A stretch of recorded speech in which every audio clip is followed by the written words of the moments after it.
14h, 16h, Brigitte Lahaie, Sud Radio. Avec Bruno Ponsnard, on va continuer durant cette deuxième heure à évoquer les luttes de pouvoir. Vous êtes un peu dominé, vous êtes un peu dominant. N'hésitez pas en tout cas à nous rejoindre sur Sud Radio au 0826 300 300. Bruno Ponsnard, est-ce que vous avez trouvé la réponse à ma devinette? Pourquoi les lesbiennes sont le plus souvent constipées? Je pense que c'est lié à l'absence d'hommes, mais je vais vous laisser donner la réponse. C'est ça? Eh ben, je vais la donner. Tout simplement, en effet, parce qu'elles n'ont pas un homme pour les faire chier, tout simplement. Voilà. C'est pour ça qu'elles sont plus souvent constipées. Bon. N'est-ce pas? Elle est redoutable. Il faut bien que de temps en temps, que les blagues soient pas toujours contre les femmes. Il faut aussi qu'elles soient de temps en temps contre les hommes. Il faut la parité dans ce domaine. Vous êtes bien d'accord? Catherine, bonjour. Oui, bonjour Brigitte et bonjour Bruno. Voilà, me voilà bien émue de vous avoir, mais très contente.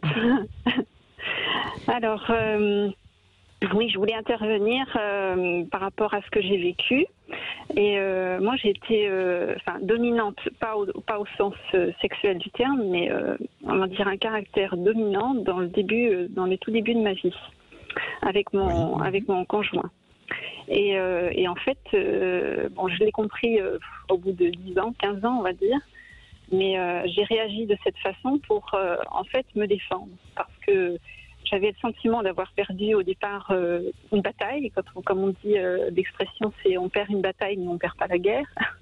Et donc, ensuite, j'ai cherché à dominer et à essayer d'avoir raison sur différents points. Pour essayer de reprendre ma place, en fait. Mais alors, c'était quoi cette bataille que vous aviez perdue? Alors, au tout début, peut-être est-ce lié à l'origine de notre rencontre, parce que en fait, on est sortis ensemble sans s'être parlé du tout, quoi. C'était vraiment, comme on fait quand on est jeune, on danse un slow, on s'embrasse et ensuite on dit comment tu t'appelles. Donc ça a été, il n'y a pas eu d'approche, il n'y a pas eu de période de séduction, voilà, etc. Donc c'était pas, je me disais toujours, moi que ce soit moi ou une autre, c'était pareil. Enfin, en gros, on a tourné la tête tous les deux, voilà, on s'est embrassés et puis après, ça a suivi son cours. Donc on s'est connus après. Vous pensez que c'était une erreur de casting? C'était. J'ai longtemps vécu avec l'idée que finalement, c'était moi ou une autre, c'était pareil. En fait, il voulait trouver une fille et puis voilà quoi. Donc du coup, j'étais entre guillemets, j'étais rien. Enfin, j'étais pas. Donc pour vous, c'est la première qui a dit oui qui l'a choisi voilà. En fait. Voilà. Mais c'est mon interprétation. C'est pas forcément la réalité. Oui, c'est ce que j'avais en tête, bien sûr. Vous manquiez de valeur, donc voilà. Forcément, vous avez considéré que vous n'aviez pas de valeur à ses yeux. Exactement. Bon, après, voilà, c'est quelqu'un qui s'est mis à son compte, qui travaille beaucoup, et donc le travail et le milieu familial comptaient énormément. Donc, ça accentue un petit peu cette histoire. Ça, du coup, pour moi, avoir une place, il fallait que je joue des coudes et que je m'échine, on va dire. Il n'était pas assez présent, il ne s'occupait pas assez de vous. Voilà, mais c'est ce que je ressentais. C'était pas forcément la vraie la vérité. Et donc du coup, je me suis moi aussi mise à 200% dans le travail, dans tout ce que je pouvais faire dans la maison, ce qui pouvait être entre guillemets peut-être fait par un homme, mais que je faisais moi. La troisième chose, ça a été lorsque en fait il a parlé de mariage, moi j'étais pas du tout prête. En fait, j'étais quand même assez. Je voulais pas me retrouver enfermée. J'avais l'impression que le mariage, pour moi, c'était synonyme de monter sur des rails, et puis après de plus avoir une perte de liberté. Voilà, de la liberté. Et puis pour moi, c'était le contraire de l'amour. C'était le contraire d'aimer quelqu'un. C'était on attachait la personne là, et je me trouvais attachée mise dans une cabane dorée, et puis voilà. Puis après, on attendait que ça se passe, et puis donc moi, j'étais pas. Quand il m'a parlé de mariage... Quand il vous demande Catherine, quand il vous demande en mariage, vous n'avez pas imaginé une seconde que c'était peut-être parce qu'il vous aimait et que vous aviez de la valeur à ses yeux? Eh ben non.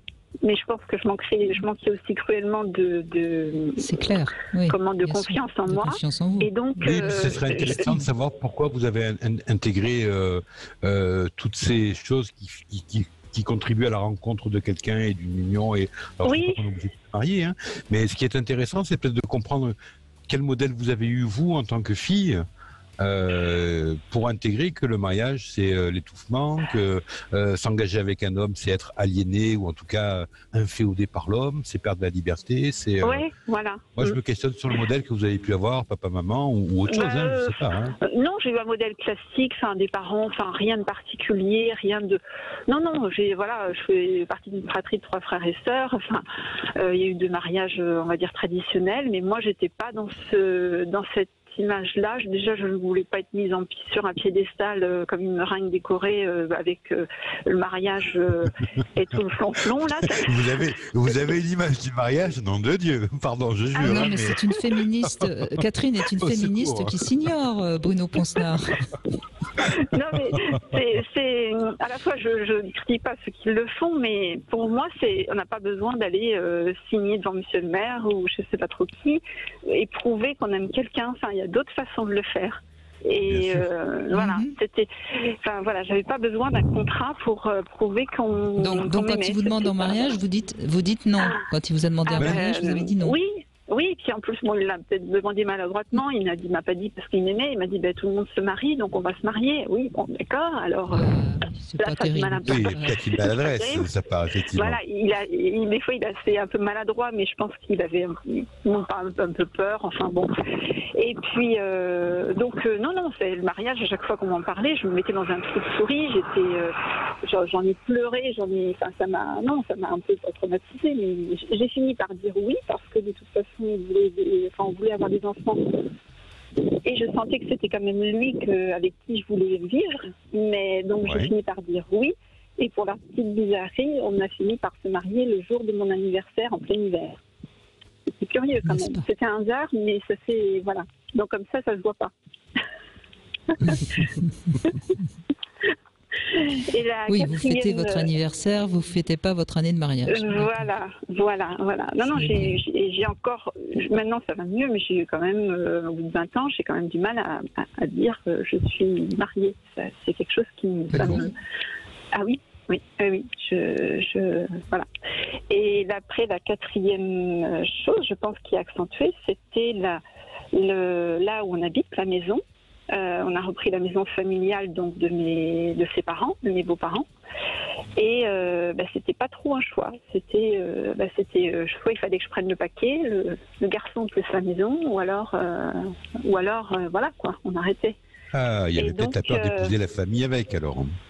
Eh ben oui, parce qu'il travaille avec son frère, avec ses parents, dans la cour. C'était quand même assez lourd. Et ça, moi, je me disais, pour nous construire, nous deux, eh bien, j'avais besoin d'un endroit neutre pour qu'on puisse se construire, pour que, voilà. Mais ça c'est très juste, ça, en revanche.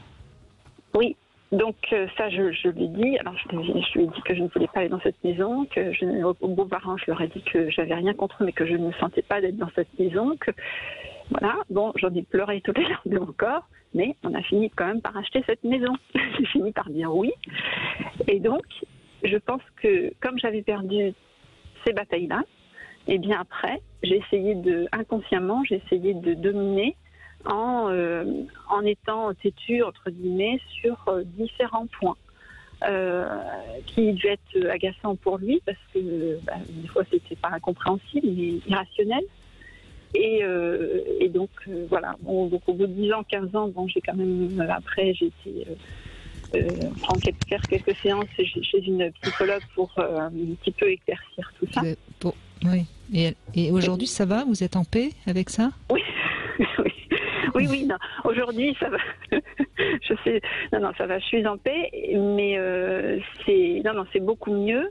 Et puis, il y a beaucoup de choses que j'ai pu lui dire, que j'ai pu lui poser des questions sur le pourquoi. Moi, ce que j'imaginais lorsqu'il m'a dit non, on habitera dans cette maison, oui, on va se marier, oui, on va faire ci, etc.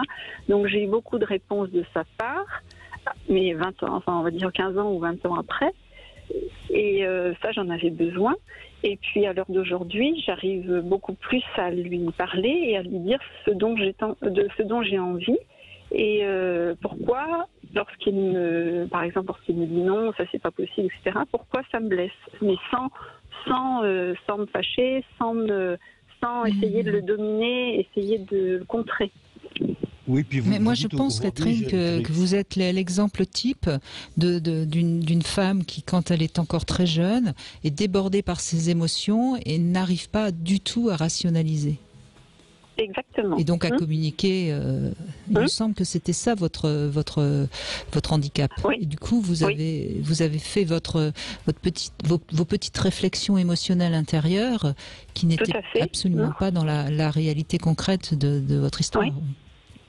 Oui, et j'avais beaucoup de mal à expliquer pourquoi je ne voulais pas me marier, pourquoi je voulais pas être dans cette maison. Je le ressentais, mais j'avais pas suffisamment de recul, peut-être de maturité aussi. Et à mon avis, c'est tout simplement parce que vous aviez l'impression qu'on vous l'imposait sans vous demander votre avis, alors que c'était pas réellement ça. Eh bien, en fait, je disais non, je ne veux pas, mais en fait, c'était pas écouté non plus. Il faut quand même dire ce qui est. C'est que c'était pas écouté. Après, c'était pas des mauvaises choses en soi. C'était pas. Non, mais c'était pas dit peut-être de manière aussi très très très claire et très concrète. Parce que vous savez, un homme, il faut quand même lui dire avec plusieurs langues. Oui, ça c'est vrai. Pour qu'il entende. Et c'est vrai. Et surtout quand ils sont persuadés que c'est pour notre bien. Et oui, lui, il voyait pas du tout pourquoi ça n'irait pas. Enfin, il me dit, mais enfin, quand même, on va avoir une maison, on va faire tout ça. De quoi tu te plains, en gros? Mon chéri, vois-tu? Mais bon. Mais c'est intéressant, Bruno Ponsnard, le témoignage de Catherine, parce qu'on voit bien comment, pour entre guillemets, pour pas perdre la face, elle essaye de reprendre le pouvoir autrement, et c'est ça aussi oui. l'histoire. Et on voit qu'il y a un double silence. Il y a un mari qui veut pas entendre que sa femme veut peut-être changer des choses dans le référent familial et qu'elle a peut-être pas envie d'épouser toute la famille, en tout cas pas en permanence, etc. Et on voit, c'est Catherine, Oui. Voilà. Oui. On voit Catherine qui, elle, s'interdit de parler parce que j'ai souri quand vous avez dit il y a pas longtemps, je lui ai posé la question. C'est intéressant de voir qu'il vous a fallu de nombreuses années avant de pouvoir verbaliser quelque chose qui ne vous convenait pas. Et c'était pas forcément un rejet de votre part, mais donc on voit bien que d'un côté il y a lui qui n'entend pas, mais parce qu'il est sûr dans son référent familial qu'il est dans la vérité, mais vous qui vous interdisez de parler et qui entretenez ce qu'on appelle un malentendu. Donc c'est vrai que dans les enjeux de pouvoir, très souvent c'est un malentendu, très souvent. Mais c'est un malentendu parce qu'il n'est pas dit, tout simplement. Le jour où on se parle, il y a plein de choses qui se débloquent, quoi. Et puis, moins on en dit, et puis plus on se fait son petit film, sa petite histoire. Et moi, j'avais quand même un problème aussi de peut-être que je ne me sentais pas sûre du tout de moi. Voilà, mon estime de moi était vraiment au ras des pâquerettes, quoi. J'avais toujours l'impression que je lui arrivais à la cheville. Et aujourd'hui, Catherine, aujourd'hui, Catherine, vous êtes, ça va? Vous savez qui vous a choisi parce que c'était vous, quand même? Oui. Aujourd'hui, c'est bon. Oui, aujourd'hui, j'ai fait. Mais aujourd'hui, j'ai fait la paix avec moi-même. Oui, mais je me moque un peu de vous. Mais c'est vrai qu'à d'avoir confiance en soi, c'est pas simple. Ouais, mais aujourd'hui, j'ai su que je lui ai dit, mais pourquoi est-ce que tu m'as choisi? Mais en fait, il m'avait repéré déjà depuis un petit bout de temps, depuis plusieurs mois. Oui. Et en fait, il savait qui j'étais, il savait machin, et moi, j'en avais rien vu. Mais il avait mis tous ses filets en place, et puis vous pris des fois des râteaux, ou qu'il n'ait jamais osé trop avec d'autres filles avant. Et bien là, il s'est dit, j'ai pas osé, là j'y vais parce qu'après, je vais encore laisser passer le train et puis je vais encore me prendre un râteau ou je vais pas le faire et puis je vais regretter. Donc là, j'y vais. Donc du coup, il était plus à l'aise à agir comme ça plutôt qu'à faire les petites semaines de dragouille et puis de séduction pour essayer d'avoir sa belle, quoi. C'était ça. Alors moi, je profite de votre témoignage, Catherine, pour m'adresser à tous les auditeurs et de leur dire, voilà, parlez-vous. C'est super important de ne pas rester dans le non-dit, parce que si on ne se parle pas, même si des fois ça peut être effectivement un enjeu de pouvoir et ça peut créer de temps en temps des tensions, voire des engueulades dans le couple, si on ne se parle pas, on va interpréter. Et j'ai une chance de faire une bonne interprétation, mais sans chance de me planter, quoi. Et si on ne parle pas, si on ne clarifie pas, on reste dans ce qu'on appelle un malentendu. Exactement. Il y a une règle d'ailleurs que je donne souvent. que je donne souvent, Catherine, c'est que quand on fait une hypothèse, il faut en faire au moins 3. Comme ça, on se rend bien compte que notre première hypothèse, qui est souvent celle qui est dictée par nos émotions, elle tient pas tant la route que ça, parce si on doit en trouver 2 autres, on en trouve souvent 2 autres qui sont assez éloignés de la première. Et ça relativise. Et l'idéal, évidemment, c'est de communiquer, comme vient de le dire très justement Bruno Ponsnard. Ouais. Mais la seule chose, c'est que... Allez-y, Catherine, je vous en prie. Je dis la seule chose, c'est que à l'époque, en fait, quand j'étais incapable de parler, de donner mon ressenti, parce que j'avais l'impression que j'allais devenir faible, que j'allais perdre le pouvoir et que du coup, il allait encore me faire avaler des couleuvres. Enfin, c'est une image, mais donc je pouvais pas parler. Si je parlais, je me dévoilais et du coup, je perdais la face. Et Catherine, vous avez été une petite fille qu'on n'a pas écoutée, qu'on a certainement un peu écrasée, et c'est pour ça que vous étiez encore avec votre petite blessure, enfin votre grande blessure d'enfant. Hein. C'est toujours la même histoire. Merci en tout cas de votre témoignage, parce que ça montre bien qu'il faut du temps parfois pour arriver à s'affirmer. C'est un peu ça mon regret, c'est qu'il a fallu quand même beaucoup de temps. Non, mais il ne faut jamais regretter. C'est comme et on puis se construit comme ça. Vous évoluerez encore. Vous évoluerez encore vers ce que vous voulez être. On s'améliore de jour en jour. Oui, parce que et c'est plutôt bien. J'essaie de l'emmener, mon chéri, un peu vers, au niveau de nos relations intimes, j'essaie un peu de l'emmener vers un peu d'autres univers, d'essayer d'autres choses et tout ça. Bon, et là, pour le coup, c'est lui qui a peur. Osez. On va se quitter un court instant, Bruno Ponsnard, et on va accueillir Philippe Hoffman pour notre Sexy News. Sud Radio. Sud Radio. Parlons vrai. Parlons vrai.